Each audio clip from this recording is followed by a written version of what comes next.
Now, this will help segment into that. But new Homeland Security fact sheet shows illegal immigration rose again.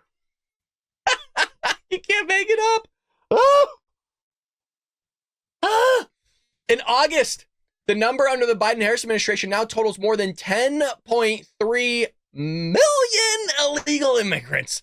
Folks, just to put this in comparison, we've taken in 5% of the entire population of Haiti.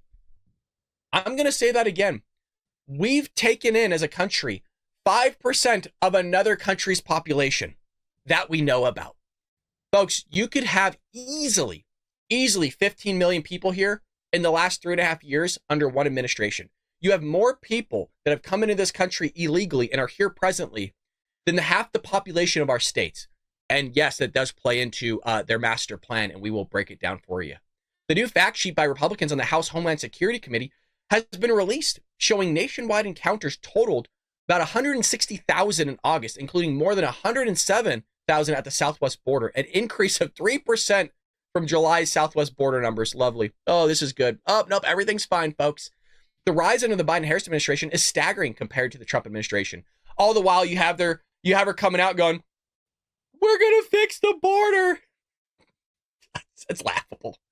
It's laughable, right? Because the part that's really funny is the fact that people believe it. You know what I mean?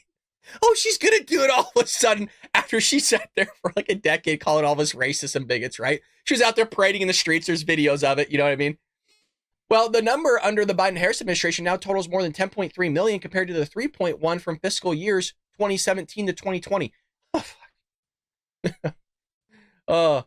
Republicans stated, and the number of the Biden-Harris administration does not include the estimated 2 million known gotaways. And that's a generous number, by the way. Oh, boy, that is very generous. Since the start of the fiscal year. Now, some people have asked, well, how do they estimate the known gotaways? So I want to break this down. Obviously, they have the 10.3 that they full-fledged know about because these were encounters at the southern border. Boom, come on in. You're going to vote Democrat. Perfect. The known gotaways, we actually covered this about 3 years ago, was what they do is they kind of track the footprints. I know it sounds crazy, but they do. They track the footprints of these people. And then through there, as well as other avenues of driving or using some sort of motorized vehicle or whatever, is or drone footage that they never actually encountered this person, but they saw them come through, so they threw them in this number here. They are able to count these gotaways as an estimation, meaning that's why I'm saying it's probably closer to 15 million in total, maybe even more than that, under just the Biden-Harris administration, because we don't know about the unknown gotaways, like the people that just we had no clue about. That 2 million is the ones that we know. So you're looking at 12.3 million people for sure, on top of it, I'm being generous, of the 3 million probably plus that we don't know about.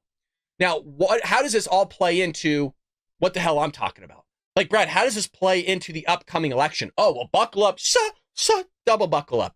Because Soros is backing these organizations that are leveraging on these waves of immigrants to sway the election. Here we go, folks. Now we're getting into the nitty-gritty. This is why you come to the Bald Brad Show. We're breaking this down long form. A network of left-wing organizations backed by billionaire George Soros is working to naturalize and mobilize immigrants and refugees in order to activate them at the voting blocks in swing states. You're going to hear why I like a piece of what he's doing here, but he's doing it very strategically. And that's why I emphasize the swing states, because he's only doing this generally in these swing states to swing the election in Democrats' favor. Check this out. Nobody's talking about this. Boasting that they could sway the outcome of the national, state, and local elections, pick up congressional seats, pick up local seats, and pick up, ultimately, the office of the presidency. Check this out. Chief among these groups in the National Partnership for New Americans, that's what we're calling them now, New Americans, right? Like the newcomers is what we have to call them now, which describes itself as a national, multi-ethnic, multiracial partnership network of 60 of the country's leading immigrant and refugee rights organizations. The group received $560,000 from George Soros from 2016 to 2020. Check out the revenue, folks. They made over $4 million in total revenue. Our network has supported the naturalization of 250,000 people and has been a key driver of advocacy to make naturalization more affordable and accessible. I don't mind having these networks offer up support through donations to try to help people and support them to become naturalized citizens the correct way. That's not where my qualms are at. My qualms are, my problems, my issues is that they are strategically doing this in certain states to sit there and naturalize these people, knowing that with a high degree of probability, they will vote Democrat. Oh, don't worry. If there's Democrats in here, I have the receipts. No. I'm going to take care of everything for you today because I know that you can't sit there and type in a few buttons on your keyboard and figure this stuff out your damn self. I know Democrats can't do it. Well, the National Partnership for the New American States, its website features an image of a t-shirt that reads, naturalized 2 million by 2022. Mind you, in these swing states, folks, the margins are very short. The margins are very small between who can win the election and who cannot. And they know this. That's why it's their master plan. Oh boy, do they know it. And that's why they didn't mind busing them to certain areas. That's why they were flying them to key areas under the dark of the night through airplanes. That's why they gave them certain offerings to go different places. There's a reason why you got a lot of these refugees winding up in these really random small areas. Do you notice they're not going to Martha's Vineyard, you guys? Do you notice all that? Do you notice they're not going to specific places that are Democrat ran? Like what I mean by that, where all these elites live. Do you all notice that? They're going actually to very specific places around the country. Very weird. Democrats often rebut the Republican argument on illegal immigration that the left encourages it to forge a path to permanent Democrat political power. Well, that's what they're doing. And that's what we have been saying for 3.5 years. There's no other reason to do all of this illegal immigration behavior or allow it to happen if this was not part of your master plan. By saying that illegal immigrants don't have the right to vote. Which is why they don't want to put forth that SAVE Act. There's a reason why they didn't want to do this, right? And then because Johnson doesn't have a damn spine in Congress, the reason why he doesn't have a damn spine is because then that will put the referendum on us that now we're in trouble because we wouldn't sit there and allow the government to operate. People wouldn't get their paychecks. So he removes the SAVE Act, which you would think that everybody would be for, but no, because this is part of their master agenda. This is part of their master plan. But the effort by Soros-funded group to get as many immigrants as possible on the voter rolls as a way to sway elections indicates that the left does view immigration as a political tool, which we all knew. But the new part here was Soros.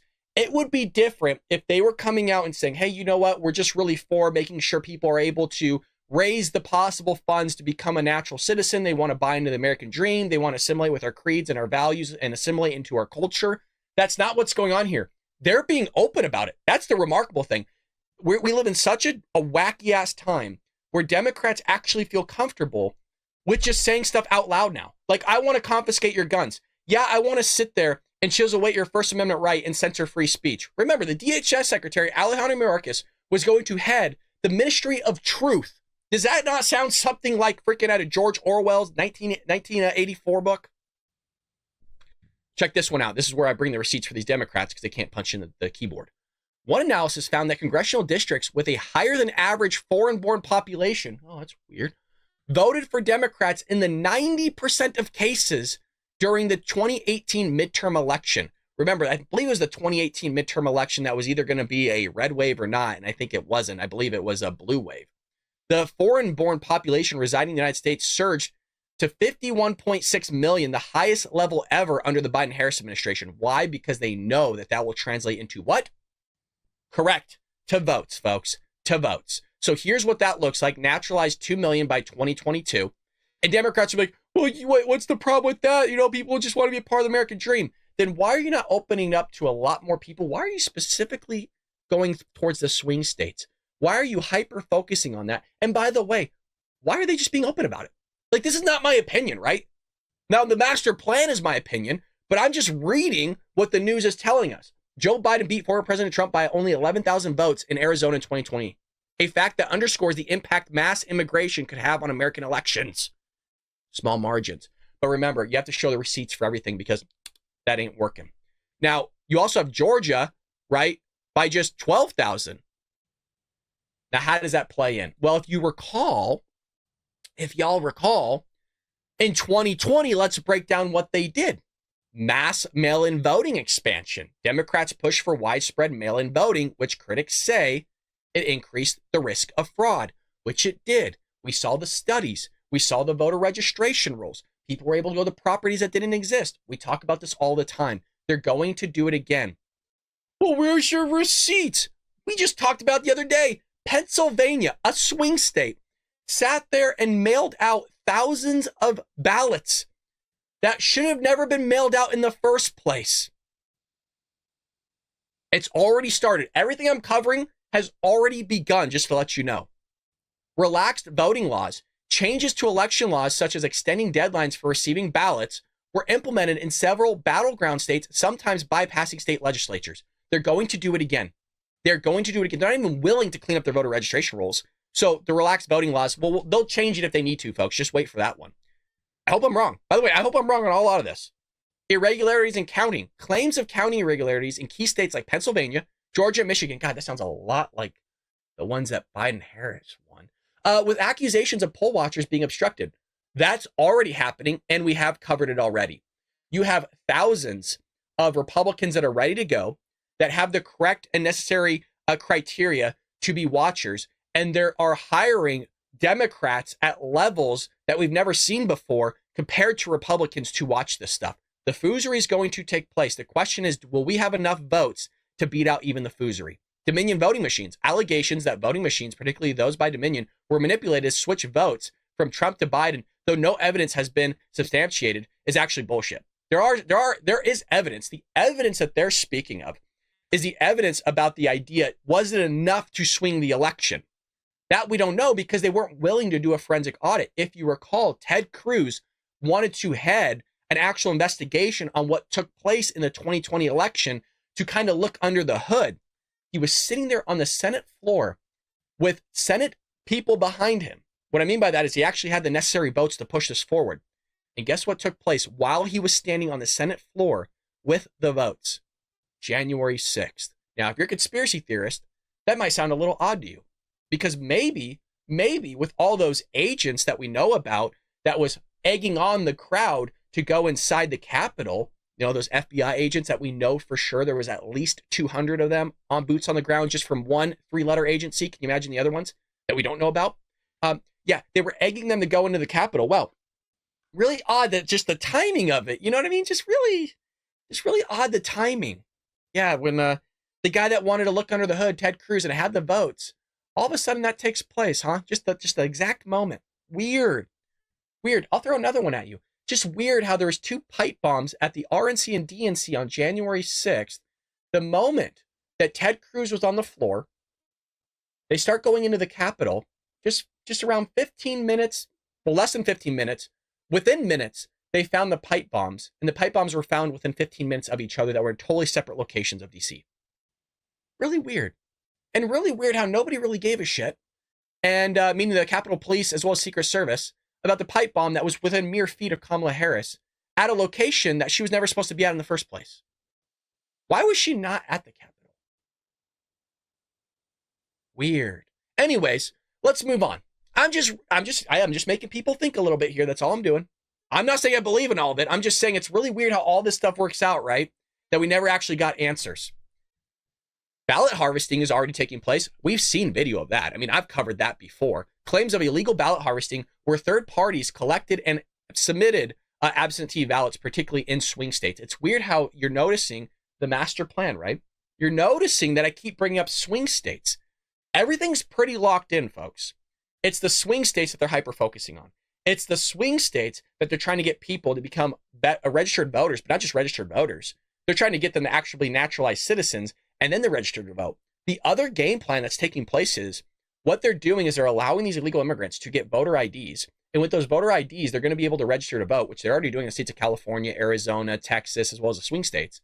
And then we don't know if they're for sure going to mail out that ballot to that individual or they're going to sit there and circumvent it. This is kind of what some people are saying. They're going to circumvent the system and they're going to take the ballots and fill it out on their behalf. Now, I've always said we should be matching up signatures.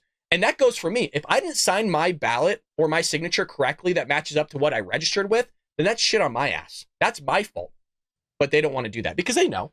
They know. And I'm being fair, right? I'm being fair that if Republican signatures don't match, that's shit on their ass. The same thing for that. In the same way, I don't think Republicans should vote illegally.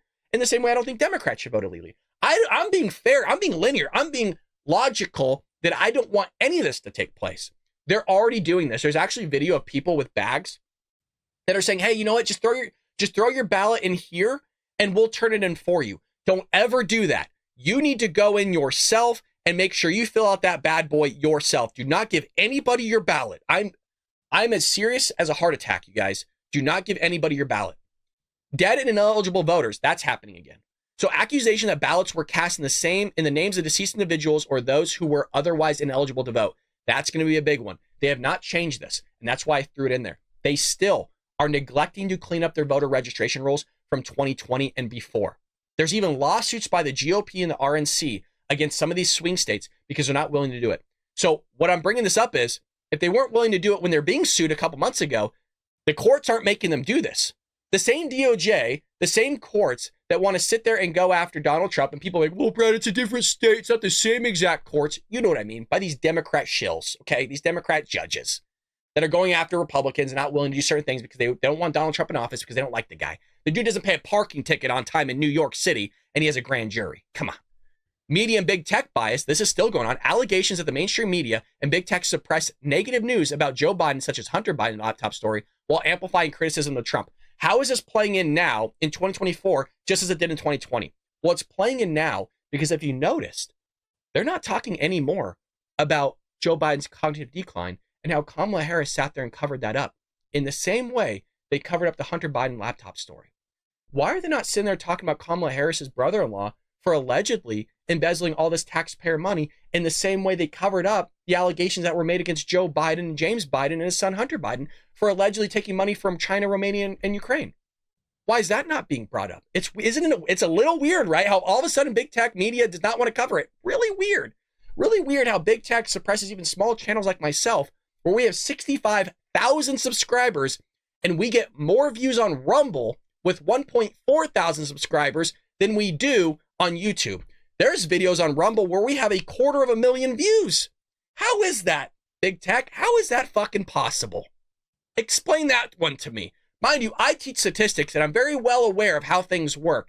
It's a little weird how we get 20 views an hour with over 2,000 videos uploaded with 65,000 subscribers and not a single bot subscriber or like ever or comment on this platform, because corporations do that, folks.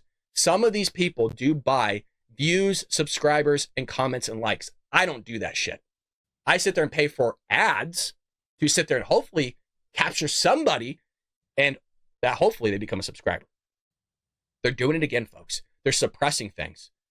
And that's ultimately going to swing the election in their favor. What about Mark Zuckerberg's organization to support election administration in Democrat-heavy areas, which some claim unfairly boosted turnout in Biden's favor? Well, how are they doing that now? Remember, it's all about connecting. It's all about connecting what they did in 2020 to 2024, because it's going to change slightly, right? It can't be the exact same. There's no Hunter Biden laptop story anymore. Well, there still is. We still don't know what the hell's going on with that, but you know what I mean. So in this case here, we know that big tech, the media, Facebook, and others are allegedly suppressing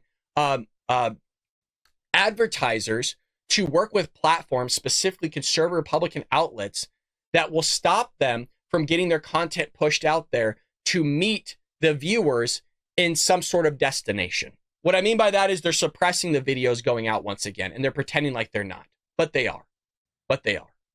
So that's all happening. That's their master plan, to do whatever they did in 2020, scale it up just slightly, and then on top of that, make sure they hyper-focus on these swing states to make sure that margin is expanded just ever so slightly to the point that they win the election. I hope you enjoyed that clip from the Bald Brad Show. If you did, make sure to hit that subscribe button so you can stay up to date on all our future content.